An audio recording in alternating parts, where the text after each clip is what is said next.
The DAP Member of Parliament, Maalim, has come under scrutiny after appearing before the National Cohesion and Integration Commission following remarks he allegedly made about the Gen Z demonstrations against the Finance Bill 2024.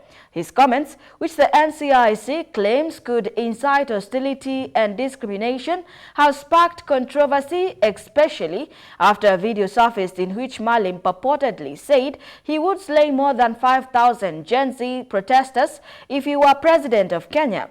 The issue comes amid a backdrop of nationwide unrest, marked by violent clashes between protesters and the police, leading to multiple casualties and widespread calls for governmental accountability. Susan Ganga with the full report. A Member of Parliament Maalim has finally appeared before the National Cohesion and Integration Commission after being summoned last week. Maalim's appearance on Tuesday involved recording a statement about remarks he allegedly made regarding the Gen Z demonstration against the Finance Bill 2024. According to the Commission, Maalim's comments could incite hostility and discrimination. Maalim had initially been summoned to appear on Thursday, July 11th. However, he chose to hold a press conference on Monday instead, where he denied allegations that he called for the deaths of the young protesters during the recent demonstrations across the country. So my position is I never called for the death of anybody. I'll never call for it. I have educated thousands of young men and women in this country, from every community in this country, They're all my children. When I'm saying this with pride, as a proud Kenyan myself. And I said, I am not a Somali national. I am not the head of state. I am a Kenyan. I don't think I'll ever become a head of state in here. But if I were him that time, in hindsight, I would have used the possible limited force within that place to maintain the cohesion, the unity, and the stability of the country, instead of leaving the thing and creating a vacuum.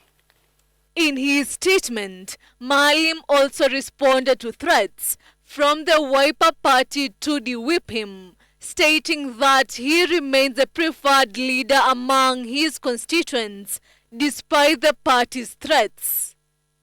Regarding the conduct and the statement attributed to Deputy Party Leader Maalim, let it be known clearly that the Wiper Democratic Movement Party distances and disassociates itself from these remarks.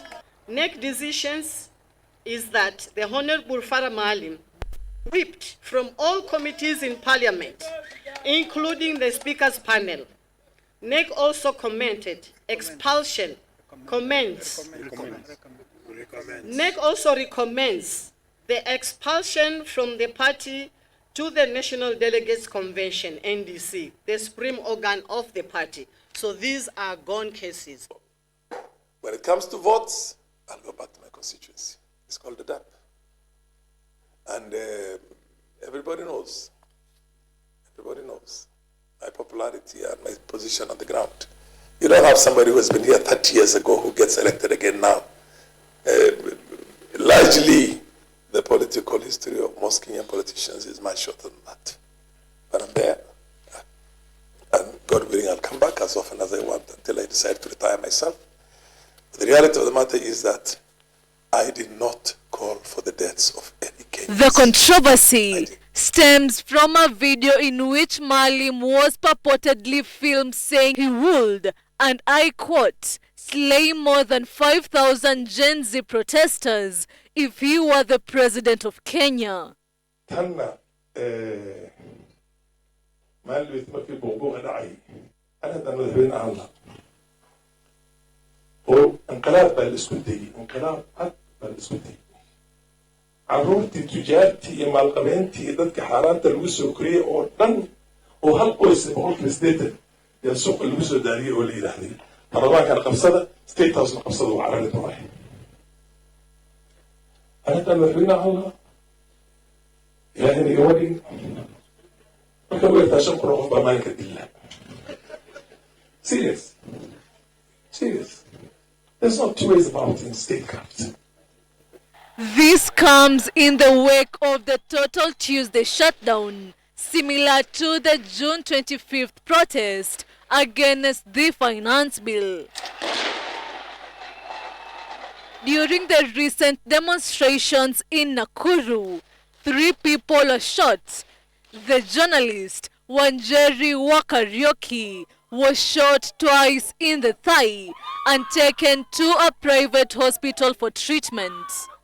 Witnesses claim that police shot at Karaoke despite her being clearly marked with a press card and a jacket. 2 other individuals were also injured.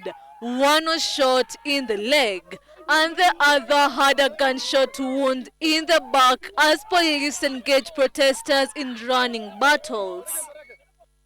The demonstrations are fueled by ongoing frustrations with governmental corruption and a perceived lack of accountability. Despite calls for dialogue, ongoing reports of extrajudicial killings and the discovery of dismembered bodies, most recently in Mokoro Kwanjenga, have also strengthened the resolve of the Gen Z protesters. The previous protest marked a significant turning point in Kenya's political landscape under mounting pressure from a united youth movement. President Ruto took unprecedented steps to address the demands, including refusing to sign the finance bill and dismissing the cabinet, which was predominantly composed of Kenya Kwanza supporters. The resignation of Inspector General of Police Japhet Koome also came in response to allegations of police brutality during earlier protest. Susan Nganga, GBS News.